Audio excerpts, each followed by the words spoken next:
Hola, buenas noches. ¿Verdad que se oye perfectamente bien? Pues vamos a empezar. A mi derecha, Andrés Neumann, el protagonista de la velada, junto con, a mi derecha también, Barbarismos, que es su nuevo libro.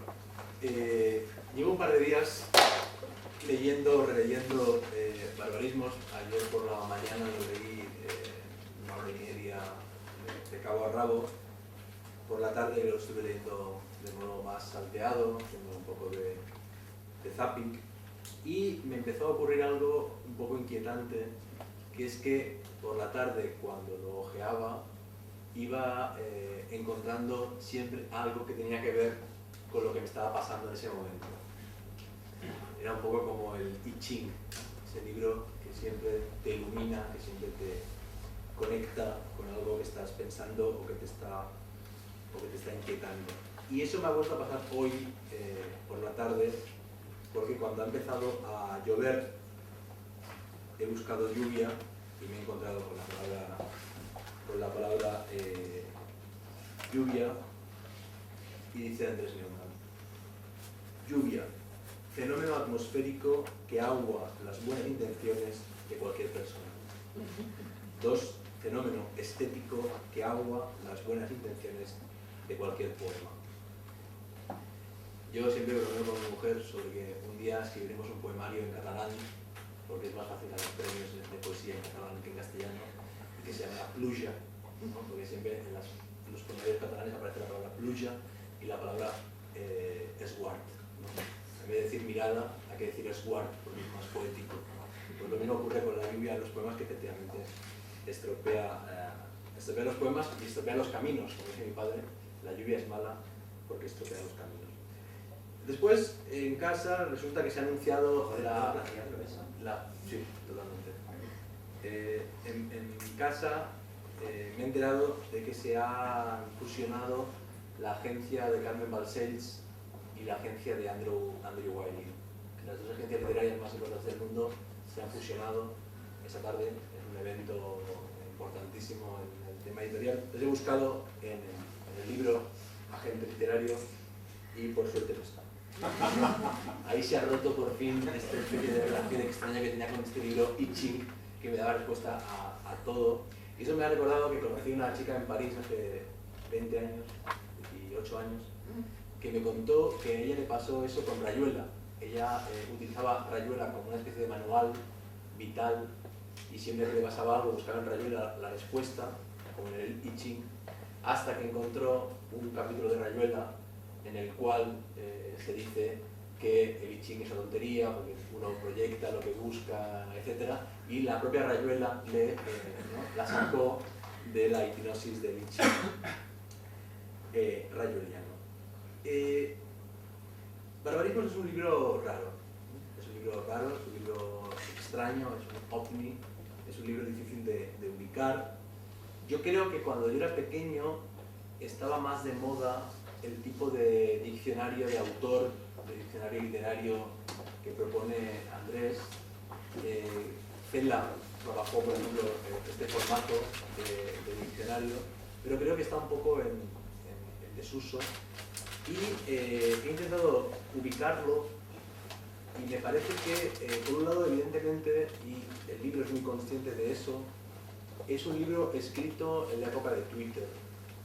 Andrés Neumann está en Twitter. Es un libro osado en la época de Twitter, porque la mayor parte de las definiciones encajan en los 140 caracteres, pero el propio libro es crítico y es incisivo con el contexto digital. Lo que dice sobre Facebook, lo que dice sobre los blogs, es irónico y por tanto es consciente, ¿no?, de esta vía contextual. Yo creo que una línea posible para entender el libro sería la de las formas breves. Es decir, la literatura que mucho antes que Twitter o Facebook ya pensaron la brevedad. Pienso en Augusto Monterroso, por ejemplo, que cuyos cuentos serían perfectos estados de Facebook. De hecho, un día me voy a copiar de uno, a ver si alguien se da cuenta, le voy a poner como estado de Facebook. O las formas breves de Ricardo Piglia, con un carácter más reflexivo, ensayístico. Hay algunas de las definiciones de Andrés que podrían trabajar en ese ámbito, ¿no?, de la forma breve monterrosiana o pigliesca. Después habría otra tradición literaria interesante, que es la del propio diccionario en sí, y otro autor argentino, Martín Caparrós, publicó hace un par de años uno que se llama Argentinismos, que sería la versión política de barbarismos, centrada en las cuestiones nacionales argentinas. Pero me parece que es interesante, ¿no?, que Piglia o Caparrós o Andrés Neumann, si es que Andrés Neumann es argentino, lo cual es dudoso, aquí va a hablar con acento neutro castellano. Yo lo he escuchado hablar en andaluz, lo he escuchado hablar en argentino, de modo que es un tipo que despista, pero bueno, digamos que si hay argentinidad en la literatura de Andrés Neumann, se podría observar en ese contexto de Piglia o de Caparrós. Por otro lado, evidentemente, está toda la tradición de Gómez de la Serna, donde yo creo que habría un referente indudable. Estos de Monterroso, Piglia o Caparrós son más relativos, más propios de mi lectura, pero evidentemente Gómez de la Serna y su metáfora más humor, ¿no?, sería un referente claro. A mí Andrés me pone muy nervioso porque siempre hace esto, ¿no?, pone nota de tono, de notario, que acta de todo lo que dices. Estoy escribiendo una carta a mi abuelo. Y por último, habría toda otra línea que sería la del microrelato. O sea, muchos de estos textos, de estos apuntes, de estas definiciones, son claramente microcuentos o argumentos de cuentos futuros o cuentos improbables o cuentos que él no va a escribir. Dentro de su propia obra, por tanto, estaremos en una especie de triángulo conceptual que se relaciona con libros suyos como El Equilibrista, que es de aforismos, con su blog Microréplicas, que es un blog que se fuerza a la brevedad en sus reflexiones, en sus anotaciones. Por lo tanto, tenemos en ese ámbito que él ya ha trabajado y que evidentemente entronca con su poesía. Tanto su poesía en verso como la poesía que encontramos en todos sus textos, cuentos, novelas, porque Andrés Neumann es un escritor, es un narrador que entiende que el lirismo, la metáfora, el verso en prosa tiene que estar dentro de su propia obra de ficción. En ese sentido, me parece que es un libro absolutamente coherente, tanto con ciertas tradiciones interesantes de la literatura hispánica como con su propio corpus, ¿no?, con su propia obra. Esto es, Andrés es un año menor que yo, esto es la solapa de su libro. O sea, que su propia obra es bastante extensa. Yo creo que dentro de poco sus libros tendrán también una continuación por aquí. Y cuando cumpla 45 años habrá que inventar otro modo de escribir en algún sitio con su bibliografía. Pero yo creo que la poesía, el aforismo y su blog serían como los tres ejes en los cuales este libro creo que cobra carta de naturaleza. Es un libro que de hecho yo creo nacer porque hubo un momento en que en este país parecía que la cultura del suplemento se abría a nuestra generación y fuimos varios los que nos llamaron desde el suplemento cultural del ABC, y Andrés y yo en esa época escribíamos en el suplemento los sábados. Cuando éramos monárquicos, ¿te acuerdas? Sí. Y ahí empezaste, ¿verdad?, con las columnas que ahora han cuajado, se han completado, se han prolongado en este libro. Se me ocurrían, además de esa especie como de genética o de tradiciones que convergen en el libro, que habría otros modos más divertidos quizá o más interesantes de leerlo, y voy a proponer tres. Uno de lectura a favor del libro, otro de lectura en contra, te aviso, y en tercer lugar otro en clave de poética, ¿no?, cómo este libro nos puede iluminar o nos puede conectar con elementos de la poética de Andrés Neumann, que está en otros libros suyos. Lectura a favor, complementando lo que he dicho. Por ejemplo, leamos la definición de erección. Es a favor. Afortunadamente. No te preocupes. Sí. Erección. Signo de admiración que tiende a cerrarse antes de tiempo. Eso es a favor. Eso es a favor, porque creo que ¿Estás es seguro de que quieres leerla en contra? algo que habría que comprobar, ¿no? Si Gómez de la Serna se atrevió a escribir algo así, pero me parece que es una buena forma de rendir homenaje en el siglo XXI, cuando hemos roto ciertos tabúes, a un maestro evidente, ¿no? Después hay otro tipo de definiciones que me parece que son directamente sabias, ¿no? Que hay una sabiduría en ellas. Ahora veo que este método que he preparado de presentación es un poco útil, tendría que haberlo copiado. Hijo, tarde o temprano, padre de su padre. O sea, hay algo irónico, pero creo que también es algo sabio, porque efectivamente esa es la ley de la vida, y esto nos entroncaría con Andrés Neumann como niño prodigio de las letras españolas, ¿no? Esa sabiduría sobre la paternidad. Esto es lo que había escrito él hace ya 20 años, porque hace 20 años ya escribía cosas así. Intelectual, en la página 54 también me parece de una clara sabiduría o lucidez. Dice: intelectual, individuo convencido de ser el último de su estilo. El discurso apocalíptico es intrínseco de la figura intelectual. Si no puedes opinar, si no dices que esto es el acabose. Y otro ejemplo de esta lectura a favor podría ser un poema elemental, ¿no? a lo Pablo Neruda, un poema mínimo, pero elemental, que sería Toalla, porque dice Andrés: toalla, caricia sin cuerpo. No hace gracia que se rían, porque a mí, más que gracia, lo que me hizo fue emocionarme, ¿no? Pero veo que hay un humor que no te capto. Y que por todas las. Y después, en cambio, habría un poema mínimo pero sofisticado, por ejemplo, cuando habla de la nieve. Antes he leído La voz, lluvia, que me parecía de carácter, digamos, irónico, pero en cambio, con nieve encontramos un poema precioso y claramente lírico. Nieve, idioma en que la naturaleza expresa su silencio. 2. Materia con idéntico destino al de la carne que la toca. Son dos poemas, pueden ser perfectamente fuera en un libro de poemas, en otro contexto, ¿no? Recibidas de modo absolutamente lírico. Por lo tanto, recapitulando: Gómez de la Serna, sabiduría, lucidez, poema elemental, poema sofisticado, lírico. Lectura a favor. Lectura en contra. Bueno, ahí ya estaría el tema de buscarle los tres pies al gato. Aquí interrumpo la carta meburita que empieza a tomar nota.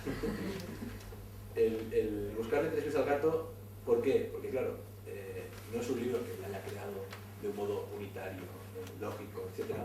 De modo que se puede incurrir en contradicciones, ¿no? O en algún tipo de asimetrías o de redundancias. Entonces me he dedicado a buscar algunas palabras para esta fase crítica de la presentación de Jordi podéis hablar por teléfono perfectamente. Dice en VC, en la W, oficina con un solo empleado. Pero en cambio antes, en baño, página 21, ha dicho biblioteca sin prestigio. A ver, si el VC es la oficina con un solo empleado y el baño es la biblioteca sin prestigio, ¿qué somos? ¿Bibliotecarios? ¿Fran Casca? No entiendo a qué estás jugando con este tipo de contradicciones simbólicas, pero no quiero imaginarme a mí mismo en ese contexto como bibliotecario ni como personaje kafkiano. En la página 89 encontramos pornografía.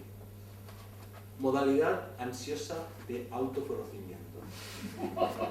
Deseo trágico de ver algo siempre ligeramente distinto de lo que estamos viendo. Claro, hay definiciones que te evocan recuerdos, ¿no? Y yo tengo un recuerdo muy fuerte cuando tenía 17 años en Ámsterdam, en la final de curso, en un sex shop, que había monitores, ¿no? Había televisores y se veían películas porno. Y ahí vi una cosa que nunca olvidaré, que no querría haber visto. Era exactamente una cosa. Eran dos cosas. Y entonces he leído la voz anal. Anal, acto de confianza entre dos personas, paradójicamente cometido a espaldas de una de ellas. Lo que yo vi ahí demuestra que no sabes cómo funciona la cosa, porque puede ser un acto totalmente de frontal. Sí, de cara a cara y de cara. Después llegamos a otro terreno complicado, que es cuando leemos la voz preservativo.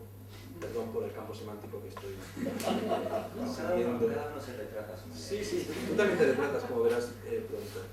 Preservativo, órgano sexual, puede rellenarse con un pene, aunque es incómodo. Ok.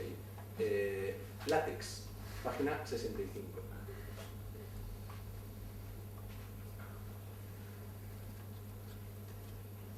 Epidermis del falo. ¿En qué quedamos? ¿Qué quedamos? ¿No? Si es epidermis no puede rellenar, o sea, una contradicción clara. Pero es que llegamos a pene y dice modesto apéndice que provoca toda clase de vanidades.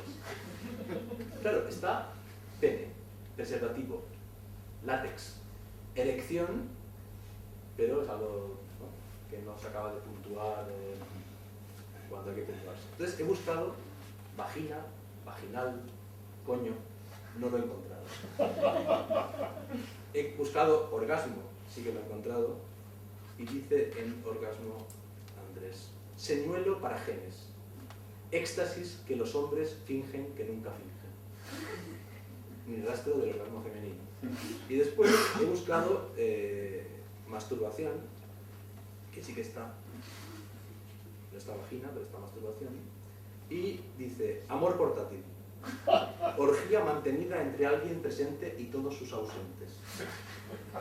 Y no entiendo toda la relación con pornografía. Pero entonces he visto que hay una clave en la portada del libro, ¿no?, que evidentemente es un símbolo fálico, pero mirando hacia abajo con tristeza. Bromas aparte, la tercera lectura es la mejor, que es encontrar en un libro claves de la poética de Andrés Neumann. Para mí Andrés Neumann, y lo digo en público por primera vez, pero se lo he dicho a él en privado, y me cuesta mucho decir estas cosas de alguien de mi generación, pero para mí es autor de una obra maestra, que es El viajero del tiempo, una novela extraordinaria, y me ha gustado también leer el libro en clave, ¿no?, de pistas poéticas para enriquecer mi lectura del viajero del tiempo, ¿no? Entonces, por ejemplo, si vamos a leer en la página 65, dice: leer, acción de viajar hasta donde uno se encuentra, acción y efecto de vivir dos veces. Justamente El viajero del tiempo habla del viaje y habla de la lectura. De hecho, en realidad no habla del viaje, porque es una novela de un viajero que queda detenido, que queda varado, que no puede escapar, que no puede seguir viajando, y se dedica a leer, porque su profesión es la traducción. De modo que si buscamos traducción, y voy acabando,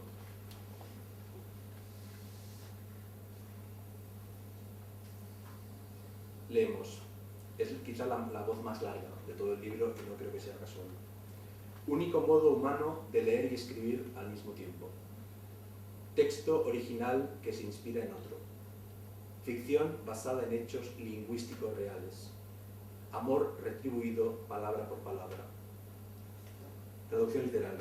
Lesión literaria por norma filológica.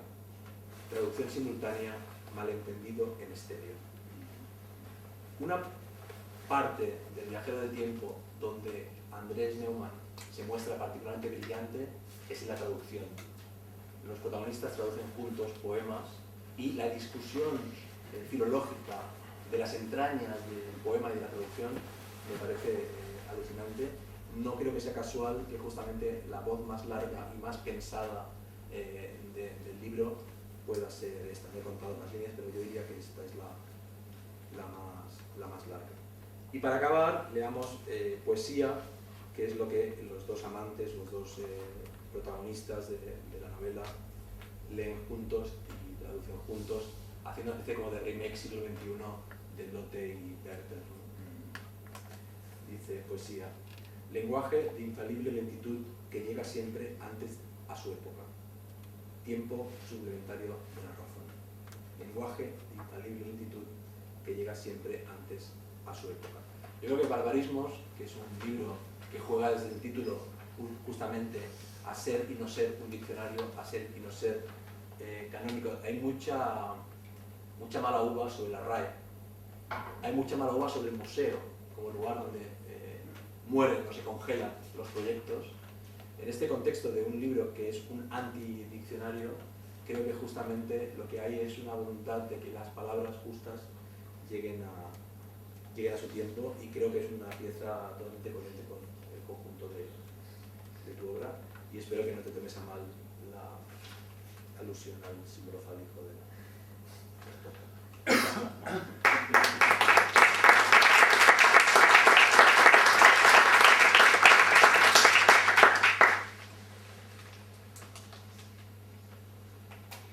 Para hacer justicia a la presentación de Jordi, en realidad necesitaría otros 20 minutos de notas, pero para no abusar de vuestra paciencia, empezaré dando las gracias por haber venido, desafiando a la... Muy bien. Así que muchas gracias por haber venido. Muchísimas gracias a Jordi por su extraordinaria presentación. Creo que has hecho exactamente lo que a mí me sucedió escribiendo, que es ir generando una especie de sintaxis, una especie de mecanismo de asociación compulsiva. Y con un poco de suerte eso ocurra al leerlo también. En el fondo, un diccionario es un artefacto literario que exagera los mecanismos naturales de la literatura, que es de ir de una palabra a otra sin poder salir de esa circularidad del lenguaje, en tanto que cada concepto te remite a otro, y cada cuestionamiento de una palabra te lleva a repasar, revisar o discutir las palabras anteriores. En ese sentido es una especie de trampa deliciosa, de reescribir nuestro concepto de cada palabra. Eso vale para la lectura y para la escritura por igual. Así que bueno, me ha encantado tu presentación, incluyendo la en contra. Así que muchísimas gracias, de verdad. Empezaste hablando del efecto I Ching, y me gustaría comentar algo sobre eso, pero antes también decir que esta es mi tercera, pero no la vencida, vez que vengo a la Casa Técnica de Cataluña. Muchas gracias también a ellos por darnos una casa y sobre todo hoy un refugio contra la lluvia. Y de hecho deberías hablar en argentino para justificar que estás en Casa América. Un argentino catalán, ¿no? Pues mira, vamos a ver. El tema ya que hablábamos de esto, del tema de los acentos, esa es una de las cuestiones más raras de mi vida. Y me he fijado que en este mecanismo totalmente delirante que me lleva a dudar de mi propio acento, porque yo cuando estoy a solas a veces me hablo en ibérico y a veces me hablo en argentino, dependiendo de dónde esté o qué me haya ocurrido. O sea, de algún modo esta experiencia íntima de desorientación con respecto a mi dialecto me ha refutado un poco la idea de que no tiene un dialecto natural y otro adquirido. Creo que eso depende extraordinariamente de a qué edad se ha producido la emigración. No es lo mismo emigrar o exiliarse cuando uno tiene 40 años que hacerlo en edad escolar. Creo que los que o bien hemos nacido en un sitio de padres extranjeros o bien nos hemos escolarizado en más de un país, hemos vivido como la desactivación interna de la idea de la esencia o de la identidad nacional como algo único o excluyente. Entonces sí que es verdad que la extrañeza con respecto a mi propio acento me ha terminado devolviendo un espejo de la extrañeza general ante el lenguaje, como si la distancia que un escritor, que un lector toma ante lo que se llama su lengua materna, a mí me pasase también con la entonación, ¿no? con su cadencia, o con su léxico también. Pero bueno, al fin y al cabo, hoy hablábamos hace un rato de que tú de cintura para arriba eres catalán, que de cintura para abajo eres más del sur. Bueno, pues yo preferiría una partición más este-oeste para no tener que tomar decisiones totalmente drásticas con respecto al corazón. Sí, pero el hígado compensa, yo creo que hay de algún modo una cierta equidad. Me he quedado en el efecto Iching. Creo que cuando uno lee, se acentúa la desesperación por el reconocimiento, por la identificación, pero al mismo tiempo se exaspera la sensación de extranjería. O sea, es como si la capacidad de identificarse o de discrepar se ensanchase. Y eso creo que repercute mucho en nuestra idea del capricho, del ojear. Cuando uno abre un libro, tiene muy frecuentemente la sensación de encontrarse, y eso creo que es un estado de lectura, incluso más que de escritura. Pero también ocurre cuando uno habla. Y tengo la sensación de que la construcción de este libro, que como digo, estructuralmente se pareció a la lectura que nos has ofrecido. De pronto hay un alivio. Sí. Habla más fuerte. ¿Hablo más fuerte? Que hables más fuerte. Sí, me parece haber dicho antes. Sí. Lleváis todo el rato sin escuchar. No lo he hecho. En el fondo sería un alivio extraordinario que me hayáis escuchado. Muy buenas tardes. Quiero agradecerle a la Casa Médica de Cataluña, a Carrión y a la sutileza acústica de esta sala. Y creo que estaba en el tema de cómo el habla secuestra, captura asociaciones de manera compulsiva.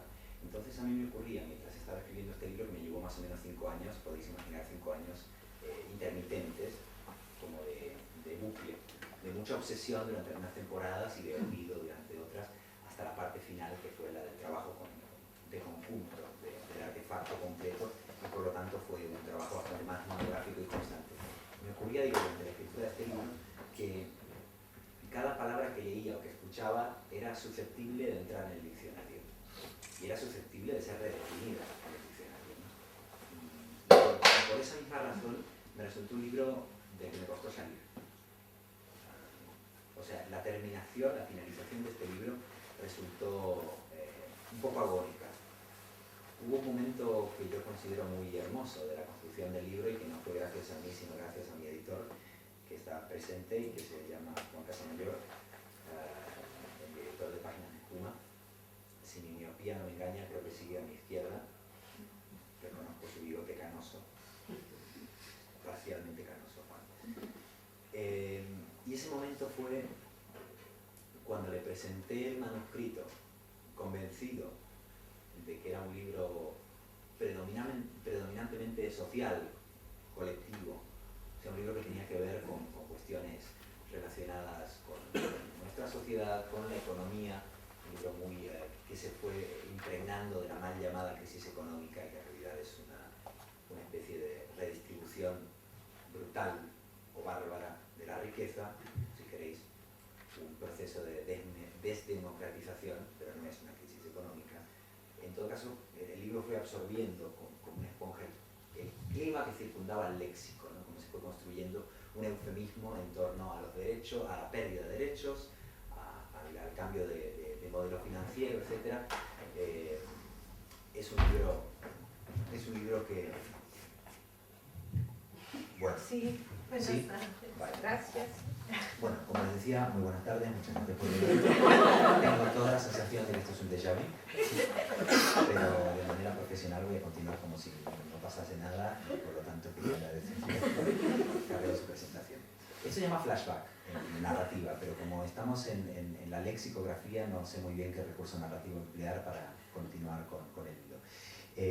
Estaba entonces comentando como yo tenía la sensación de haber escrito un libro predominantemente de preocupaciones colectivas, sociales, también literarias, también filosóficas, pero en todo caso que había relativamente poca intimidad personal. Había una intimidad, si queréis, compartida, que no es exactamente una paradoja, ¿no? Había algo que tenía que ver con la intimidad de todos nosotros, pero no necesariamente con mi circunstancia biográfica, o dicho de otro modo, que era un libro muy íntimo, pero poco autobiográfico. Y al entregárselo a mi editor, Juan Casamayor, él me devolvió una lectura muy distinta y que coincide un poco con parte de la tuya, que es que tenía algo de léxico personal, que tenía algo también como de poética personal. Y no solamente me observó esto, que este libro podía entenderse como una puerta de entrada o de salida de libros anteriores, es decir, que podía leerse lo mismo como introducción a un vocabulario literario o a unas obsesiones o a unas recurrencias personales, o bien como puerta de salida, es decir, como conclusión o síntesis de muchos otros libros, sino que además me dio deberes, porque me hizo una pequeña lista de palabras que faltaban, entre las cuales no se contaba vagina, porque Juan Casamayor es una persona bastante más decente y con muchísima más integridad, ¿no?, que presentaba. Entonces jamás se le había ocurrido sugerir semejante palabra. Lo cierto es que sí, incluimos algunas palabras también del porno y sus alrededores. Ahora hablaremos de eso, de Ámsterdam hablaremos. Entonces Juan me hizo notar omisiones muy divertidas. Por ejemplo, me dijo, sabéis que Páginas de Espuma es una editorial que publica ensayo literario, pero sobre todo cuento, y que además no publica novela, que creo una de las decisiones más excéntricas y geniales que ha habido en la edición española de los últimos años. Perdone, pero aquí no publicamos novelas. Bueno, este espíritu de contradicción le llevó a Juan a decirme, falta la palabra cuento, y no pienso publicar un libro de Páginas de Espuma con un diccionario en el que no esté incluido la palabra cuento. Y así que yo, avergonzadísimo, tuve que ponerme a escribir no una, sino creo que 2 definiciones de la palabra cuento o de cuentista. Eso del orden de mis preocupaciones personales literarias. Pero también había algunas preocupaciones personales o más autobiográficas, como por ejemplo la palabra hospital, que no estaba. Y el hospital había sido un protagonista bastante triste de muchas de mis experiencias de los últimos años y significativamente no estaba incluida. En parte puede entenderse como un lapsus o como una omisión más o menos interesada del inconsciente, y en este momento estoy cambiando de pasaporte, o quizá también podía ser un acto de respeto. Hay ciertas palabras que uno prefiere no pronunciar, dejar sumergidas, pero también tiene que ver con la idea que yo tenía del libro. Estaba pensando mucho menos en mí que en el vocabulario, y de pronto me di cuenta de que había, sin embargo, otra capa del libro que tenía que ver con su autor, y por suerte fue la última capa de trabajo del libro, porque si alguien me hubiese dicho hazme un vocabulario personal, me hubiera parecido una idea tan pretenciosa que probablemente jamás la habría escrito. Así que fue bueno que la parte más personal del libro llegase en último lugar, ¿no? Como caer en la cuenta de lo evidente que a mí me había sido hurtado hasta que me puse a trabajarlo como libro, como pruebas, como material realmente publicable. Me gusta que digas que es un libro raro, porque yo también lo creo. Me parece que es un libro anómalo en cuanto a su clasificación. Creo que, o siento por lo menos que sí que reúne varios géneros sin situarse con claridad o de manera excluyente en ninguno de ellos. Es decir, que utiliza recursos de muchos géneros literarios negándose a pertenecer a ninguno de ellos. Tiene, sin duda, un trasfondo ensayístico o de no ficción, tiene un cierto latido poético y una cierta imaginería poética o lírica en muchas ocasiones. Tú leíste un buen ejemplo de eso, creo que es el de La toalla.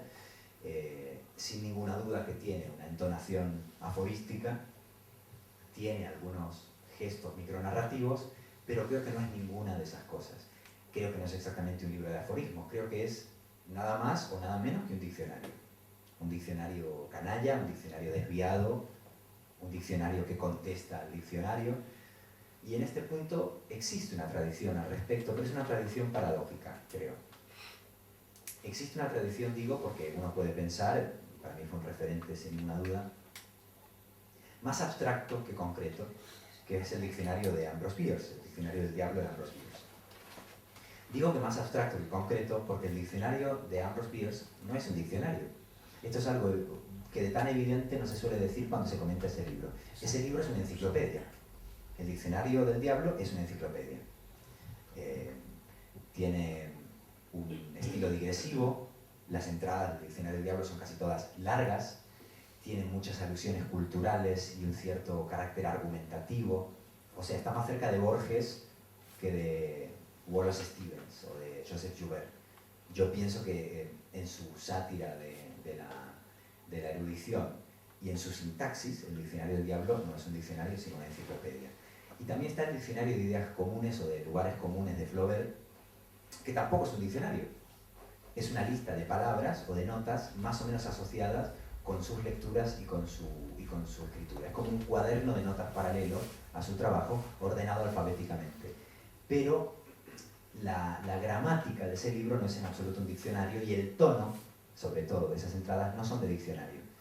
Y a mí me interesaba, me divertía, la idea de hacer un simulacro de diccionario, donde la entonación de la mayoría de las entradas, la puntuación, la entera sintaxis de ese libro tuviese apariencia de diccionario, pero que en su sentido, en sus definiciones, en la búsqueda de sus significados, de algún modo sabotease a los diccionarios. Por eso creo que lo resumiste muy bien, es y no es un diccionario.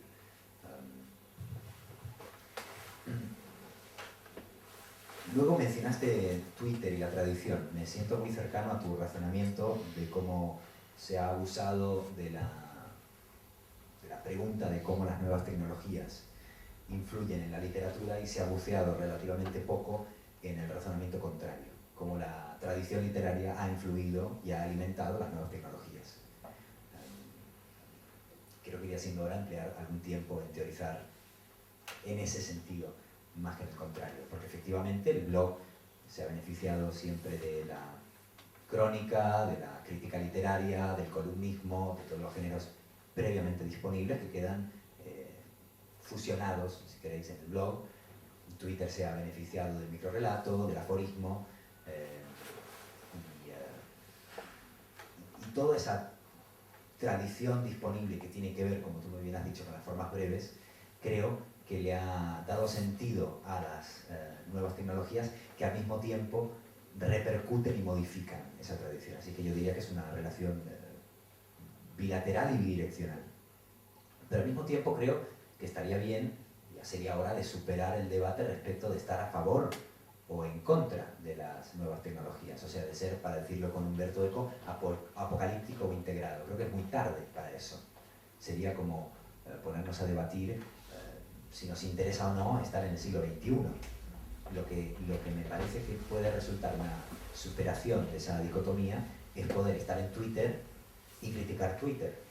El otro día, por ejemplo, en mi Twitter retuiteé una información respecto de cómo Twitter está ejerciendo la censura en ciertos países, cómo está plegándose a intereses que poco tienen que ver con la supuesta libertad de expresión que pregonan las empresas de telecomunicación mientras nos venden un excelente negocio que parece ser gratis y que por supuesto no lo es. Tú has hablado de esto también. Entonces me parece que desde dentro de las nuevas tecnologías se puede hacer una crítica política de las nuevas tecnologías. No es tan simple como decir, si no te gustan, no las usas, y si las usas, es que te encantan. Me parece que esto es una especie de maniqueísmo un poco fácil y que, al menos desde el punto de vista de la acción teórica, debería estar superado.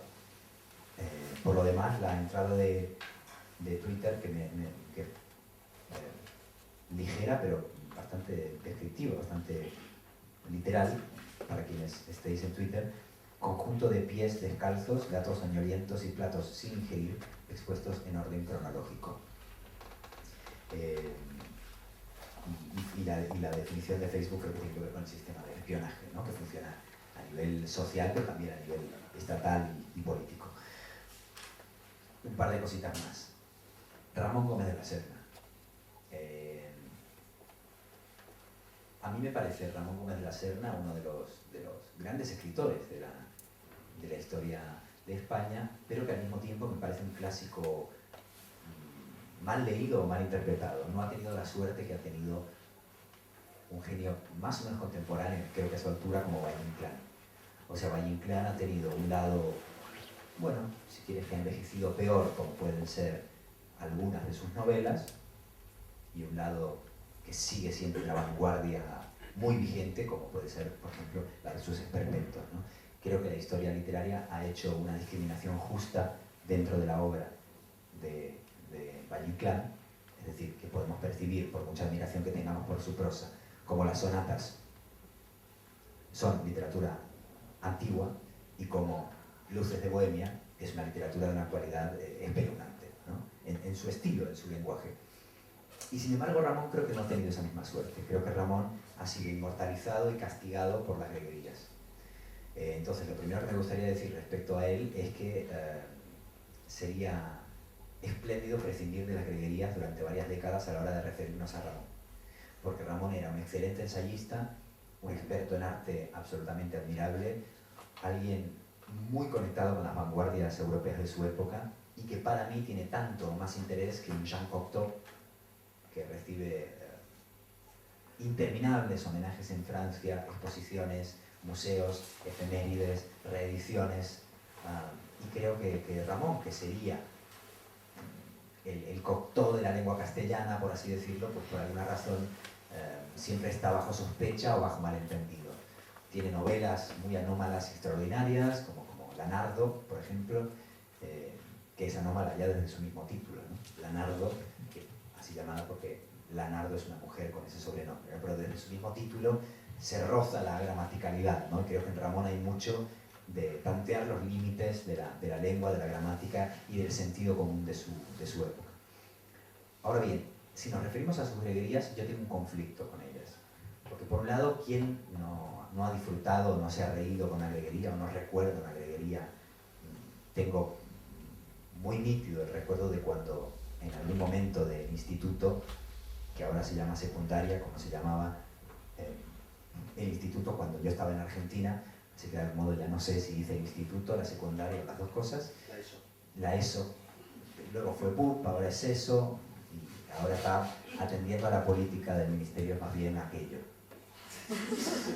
Pues bien, saludamos a Martín Caparrós, cuya presencia es un honor y que mi miopía no ha impedido que localice. Gracias por venir. Enhorabuena por la reedición de ese librazo. Dicho lo cual, que es Carrión quien la propició, así que díselo a él. ¿Ah, sí? Bueno, en ese caso no te felicito en absoluto, porque Martín no tiene ningún mérito haber escrito ese libro comparado con el mérito de haberlo redescubierto. Así que felicidades, Jorge. No, os decía que en cuanto a las greguerías, por un lado hay un vínculo muy afectivo con la memoria de su lectura. Recuerdo cuando en el instituto, secundaria, eso, aquello, leí esta frase de que el arcoíris es la bufanda del horizonte o algo así. Esa manera muy conectada con el ultraísmo, con las vanguardias de los años 20 y 30, de entender el lirismo, un lirismo muy sinestésico. Todo eso está muy bien, tiene un voltaje poético importante, pero al mismo tiempo creo que hay poco pensamiento en las greguerías, que las greguerías no tienen mucho de aforística. Entendiendo por aforismo, no para hacer una jerarquía, sino una distinción conceptual, ¿no? Una tradición que tiene más que ver con lo que arranca en los moralistas franceses, ¿no? El aforismo moral no como la idea de impartir doctrina, sino de pensar con cierto grado de preocupación ética y también de carga filosófica, ¿no? Y creo que a veces se dispara un poco a mansalva y cada vez que se ve una frase corta se la llama lo mismo haiku que aforismo, que greguería, por el simple accidente de que sea una frase breve. Entonces ni toda frase breve es un aforismo, ni toda greguería es un aforismo. No quisiera ahora establecer categorías esenciales, pero sí que creo que las greguerías no pertenecen tanto al subgénero del pensamiento súbito, si quieres, y sí más a la dispersión o a la atomización del pensamiento poético o a la inquietud lírica, ¿no? Creo que procede más de la inquietud lírica que del pensamiento aforístico. ¿Qué quiero decir con todo esto? Que a pesar de todo y de mi amor por Ramón como digo, como figura relacionada con la vanguardia, con una excelente prosa y con el ensayo y con la biografía. Creo que son pocas las entradas del diccionario que yo siento afines a las greguerías, aunque puede haber alguna. Y me parece que la de la toalla podría ser probablemente una de ellas, ¿no? Pero como digo, quizás me sienta más cercano a Ambrose Bierce, hecha la distinción de la enciclopedia del diccionario, o incluso a Flaubert, que a Ramón en cuanto al proyecto diccionario. Ahora, dos matices con respecto a eso. Bien, voy cerrando. Uno, que creo que una cosa es el chiste y otra cosa es el humor. Y creo que a veces... ¿Te has fijado que cuando yo leo tus entradas la gente se ríe? Sí. Eso me hace pensar. Sí. Qué raro. Esto está pasando mucho con... con... que tú estás leyendo, nadie se ha reído cuando has leído el Twitter. Porque tú tienes mucho más gracia. Esta cosa pasterquitonesca que tienes, de ser gracioso a propósito, es mucho menos gracioso que ser gracioso sin querer, que es claramente tu caso. Entonces, bueno, pues, por cierto, estoy recordando un debate muy divertido de agresión mutua que está en Twitter, genial, no en Twitter, en YouTube, genial, que creo que sucedió en Buenos Aires, que es una de mis charlas favoritas entre escritores, creo que era sobre el viaje, ¿no? Acabo de visualizar eso mientras me metía contigo. Después de que tú te metías conmigo muchísimo. No, que digo que hay una diferencia para mí, hablando en serio, porque vamos a hablar de humor, entre el chiste y el humor. Creo que el chiste tiene vocación de efecto y el humor tiene vocación de crítica. Me parece que el chiste está desesperado por ser gracioso y el humor tiene más bien una vocación de transgresión, que puede ser graciosa además, pero me parece, digamos, que el objetivo del humor no es el chiste, aunque pueda contener uno. Me parece que ocurre lo mismo con el ingenio. Me parece que el ingenio es un arma peligrosa. El ingenio puede ser un ingrediente, pero me parece muy peligroso que sea un fin en sí mismo, ¿no? Y a mí me gusta particularmente cuando una ironía o una frase ingeniosa no se agota en sí misma, sino que es el comienzo de una reflexión más seria, más profunda, o más, incluso, como tú has dicho, emocional. Se ha producido un fenómeno hace un rato que a mí me ha resultado fascinante y muy legítimo, muy genuino, de la ambigüedad del tono en la literatura, que consiste en que tú leíste algo que tú considerabas muy emocionante y alguna gente lo encontró muy divertido. Tú querías hacer una lectura seria de esa entrada, la del hijo creo que era, ¿no? Hijo, ¿no? Alguien que tarde o temprano es padre de su padre. Y tú lo leíste con cierta severidad, que yo comparto, y alguna gente se rió. Y eso está muy bien, porque es precisamente lo que nos demuestra la complejidad del humor por oposición al chiste, que es unívocamente gracioso. El humor puede ser gracioso o puede ser trágico, o sobre todo las dos cosas a la vez. Voy terminando. La solapa. Recuerdo el mes pasado, fui a Nueva York y encontré un escritor con la solapa perfecta. Decía, fulano nació en Massachusetts. No, vaya idea la mía, ¿cómo se me ocurre? Sí. Fulano nació en Oklahoma, ¿vale? O hay demasiados tornados. Entonces, fulano nació en Oklahoma y no vive en Brooklyn. La última frase era literalmente, does not live in Brooklyn. Eso era todo lo que decía. Dije en el mismo libro en Nueva York, el de Sergio de la Pava. Porque todos los escritores de Nueva York viven en Brooklyn, entonces él... Me pareció un ejercicio de elipsis magistral. Me pareció una pieza literaria. Suelo detestar las solapas que son un ejercicio de literatura. Y curiosamente esta en cambio me gustó. Así que lo mismo, mi próxima solapa dirá, Anders Neumann nació aparentemente en Buenos Aires y no vive en Madrid ni Barcelona. Creo que sí es un libro político, o creo que hay mucha política en el libro.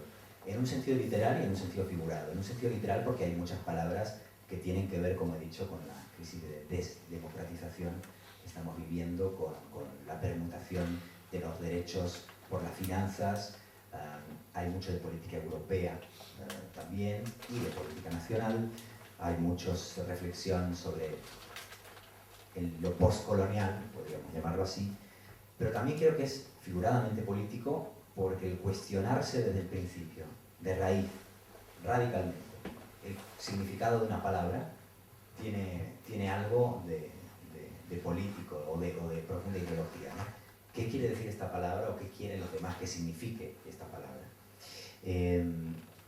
Llamaste, como los buenos filólogos, a la palabra, la llamaste voz.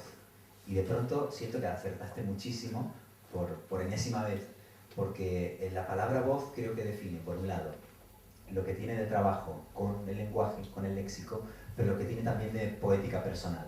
Así que me he dado cuenta de que este diccionario no tiene 1000 palabras, sino 1000 voces. Gracias por recordarme que se dice voz.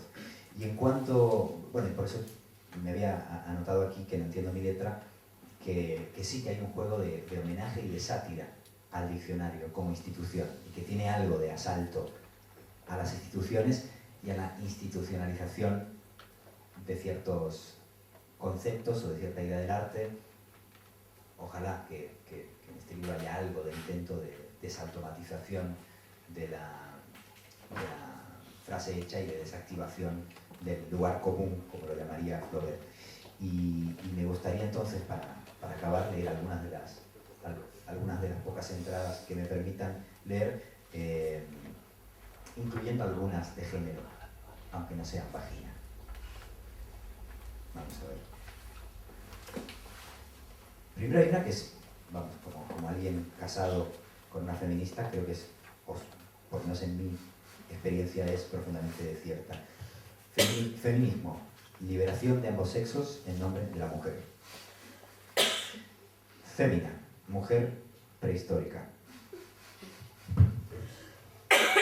O, por ejemplo, mujer, pronúnciese en plural. Y zorra, en la jerga masculina, mujer que desea a otro hombre que no es el que la insulta. Y luego, ya para terminar de estropear esta velada que también empezó con la presentación de Jorge Carrión, me gustaría propinaros una docena de palabritas casi al azar, de las que tú no hayas mencionado en tu presentación. Autoestima, montaña rusa de un solo pasajero. Bandera, trapo de bajo coste y alto precio. Civilización, bombardeo con fines altruistas. Corazón, músculo peculiar que en vez de levantar peso, lo acumula. Democracia, ruina griega. 2. Democracia parlamentaria, oxímoron. Discrepancia, instinto de la opinión. Escuchar, extraer música del ruido. 2. Acción y efecto de prepararse para interrumpir. Goleador. Por fin llegamos al tema que de verdad nos Hay preocupa. un montón sobre fútbol. Sí, porque la cultura general es lo más importante en un libro. Goleador. Individuo que celebra lo que merecieron otros. Humor. Facultad de parodiar las propias convicciones, o sea, de pensar. 2. Flujo interno de la tragedia. 3. Humor negro, ejercicio mediante el cual un humorista comprueba si sigue vivo. Imperfección, belleza que permite ser intervenida. 2. Perfección mejorada por el escepticismo.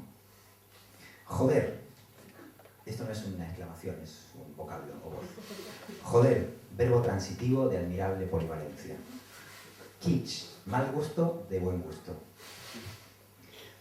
Maestro, dícese del alumno de su alumno.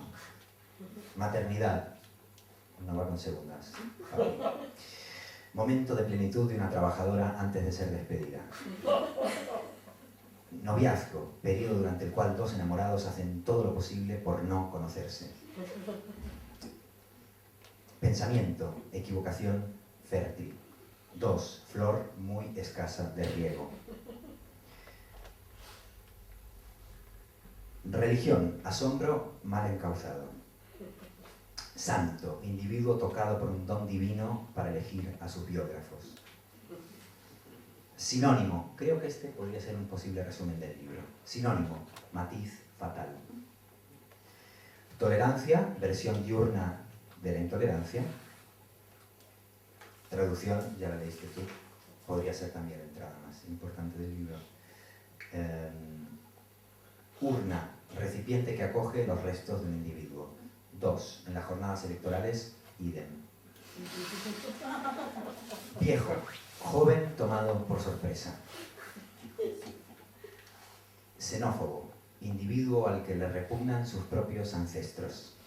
Y finalmente, yo, conjetura filosófica. Muchas gracias.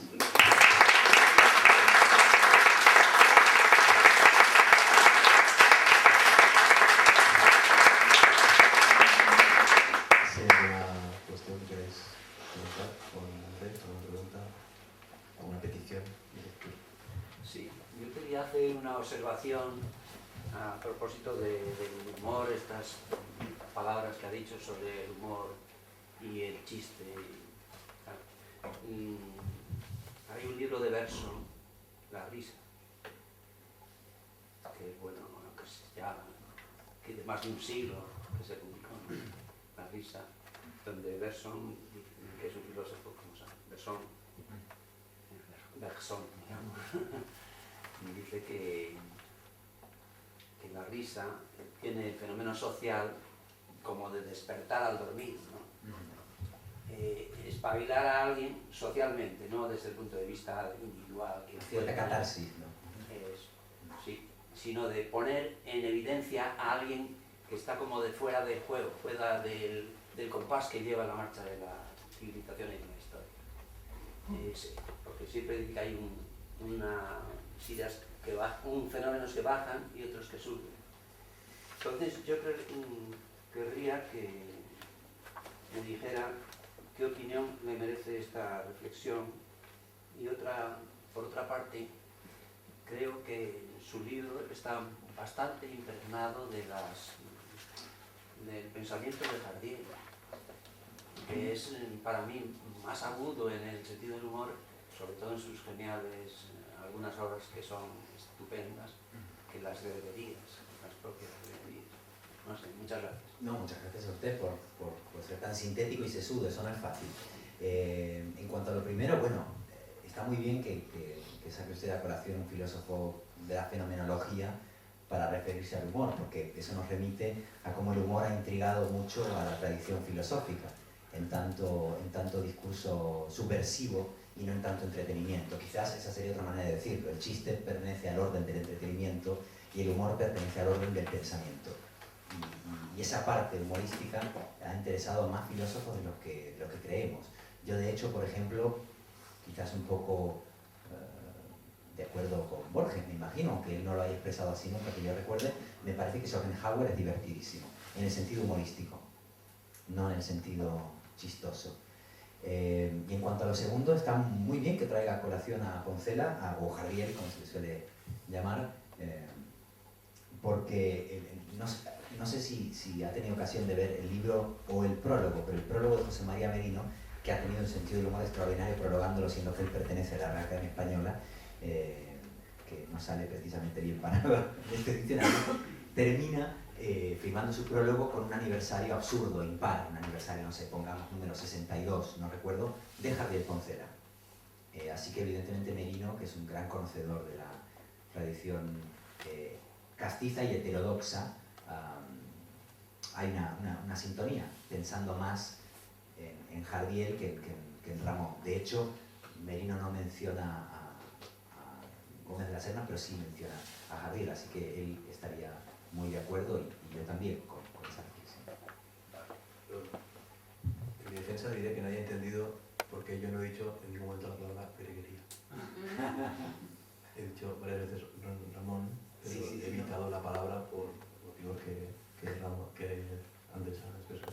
Si escuchaba la palabra greguería, así que era más una reflexión general que una respuesta. Efectivamente tú no has pronunciado la palabra greguería, pero sí que la he escuchado cada vez que uno ha intentado un aforismo o incluso un micropoema, ¿no? Es un tema interesantísimo porque evidentemente por un lado está el tema de la pereza, ¿no? O sea, ¿para qué voy a pensar lo raro si puedo aplicar lo que ya conozco? Pero el tema de Ramón me interesa particularmente, y como tú eres medio argentino, te lo planteo, no lo decía, un problema de intención, claro. No, yo creo que con Ramón hay una cuestión muy interesante, muy extraña, que es que él le ocurrió al revés que a ti. ¿no? O sea, pasó la mayor parte de su vida aquí creativa y como figura pública, pero después estuvo décadas en Argentina, donde pasó sin pena ni gloria.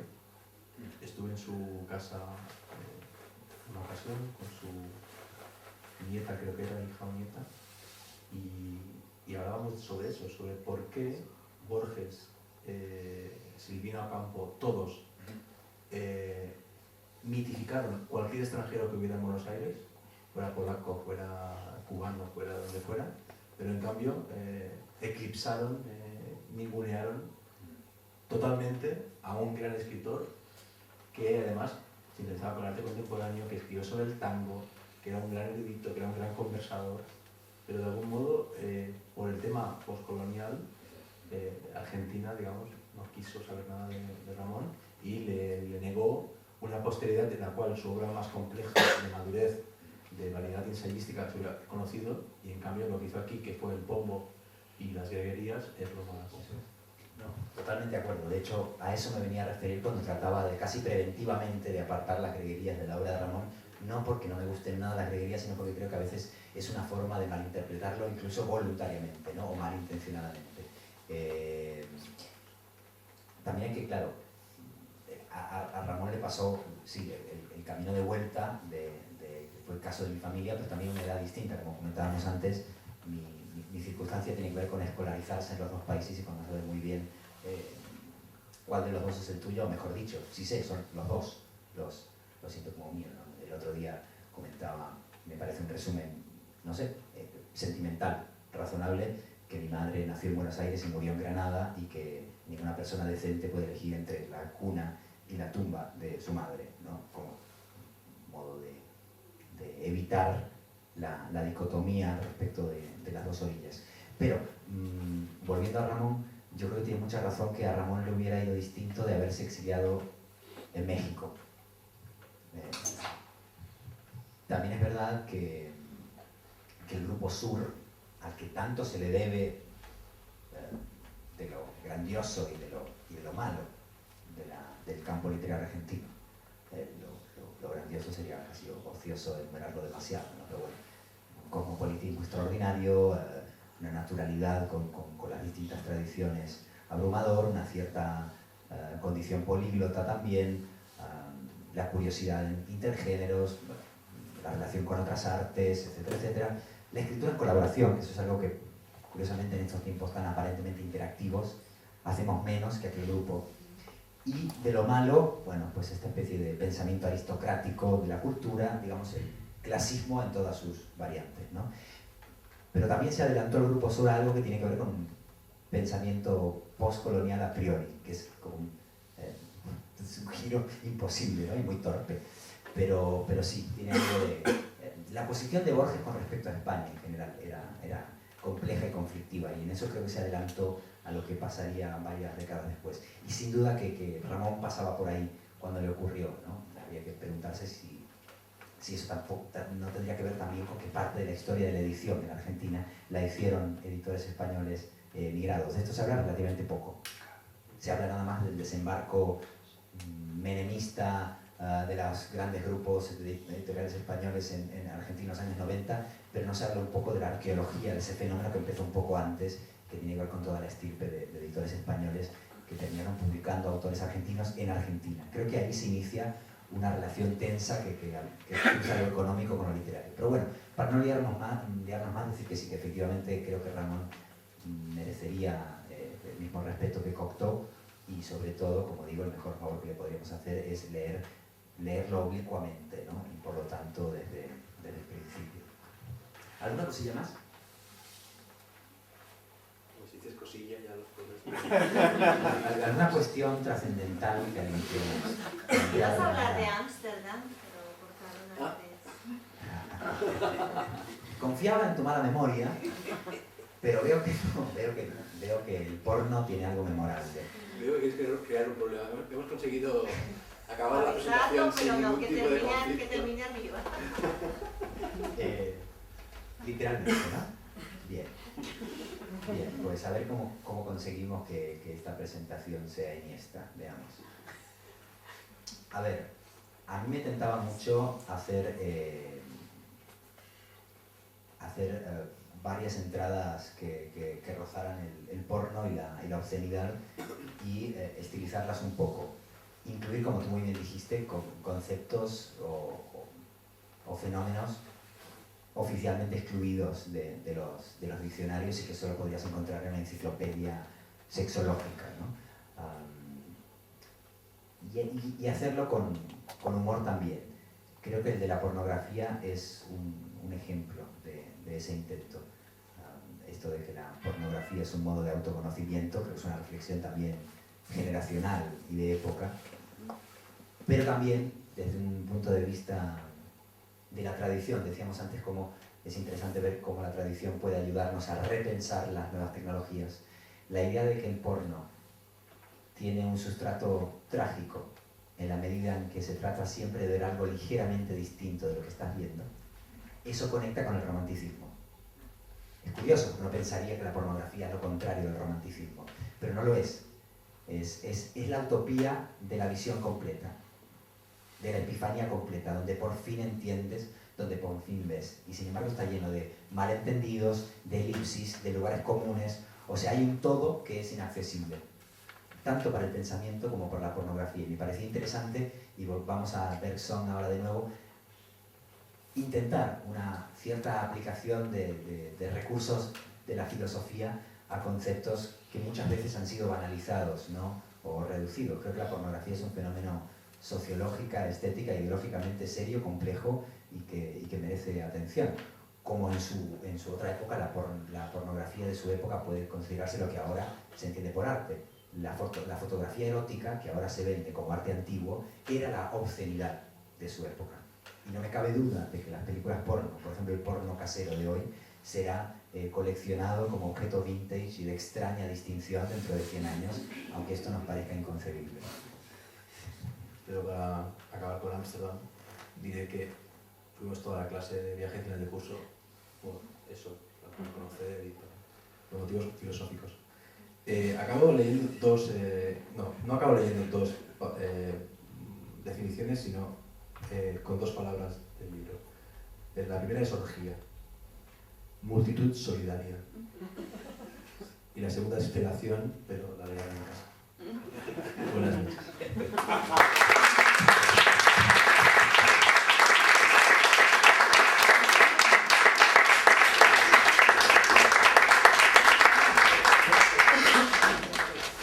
Solamente les recuerdo, la próxima semana tendremos a Alejandro Zambra, escritor chileno, conversando con Jordi Soler. Que animan a el jueves 5 a las 8. Te agradezco mucho, Cristina, también.